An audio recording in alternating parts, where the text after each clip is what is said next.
Hello everyone, it's Shane Kanto, your Wasteland reviewer, and I'm here to review Season 2 of The Wilds. And this was a big show that caught a lot of people's attention during 2020 with this group of young women who get stranded on this island, and twists and turns. It was all on purpose and all this craziness, and we came back for a second season excited to see what new twists and turns will go on with this young group of women and how they'll take it to this group led by Rachel Griffith's Gretchen Klein, who put them there. But instead, they just rehashed the first season and did it with teenage boys instead. And you're just like, lazy? And it wasn't even fresh either. They hit a lot of the same beats this time around with this group of young men. And you're just like, I'm not anywhere near as interested in this the second time around, right after you did this already.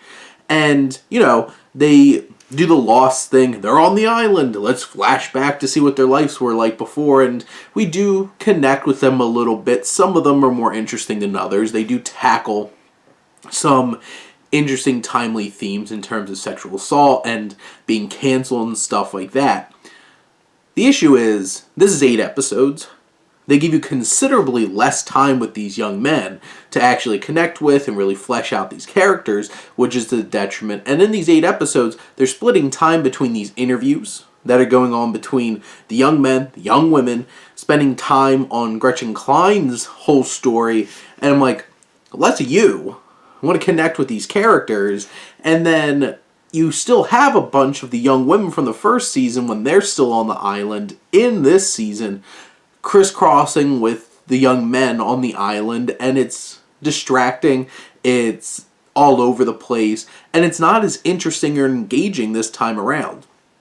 And it's a struggle to really connect and really care when it's just like, let's throw this right all around at you, and you're just like, I don't care as much the second time around, and I care about these young women a lot more, and I want to spend time with seeing where their arcs go. I'm attached to them. We gave them time for us to feel attached to them, and this, I still think it's interesting and engaging. It just feels overstuffed, and in terms of progression of the story, I don't feel like there's a whole lot here. It feels like a lot of spinning wheels. It's like, oh, we need to introduce this new group of characters so then we could do something even more interesting in Season 3, which isn't happening because Amazon canceled the show.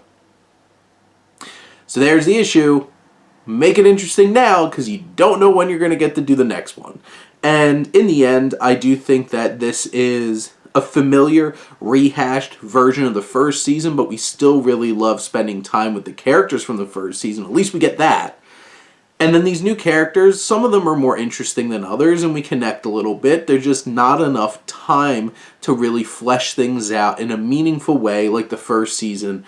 And it doesn't do enough to progress the intrigue of what's really going on here to justify this whole entire setup of the second season. But it's still entertaining and enjoyable to watch. Especially, it's very timely. Young people getting caught in the wilderness after I just watched Yellow Jackets Season 1. It's a very timely thing, except this one's not moving forward. I have a feeling Yellow Jackets is, though. But those are my thoughts on The Wilds Season 2. Let me know what you think, and let's talk some TV. But thank you, as always, for tuning in and supporting your Wasteland reviewer.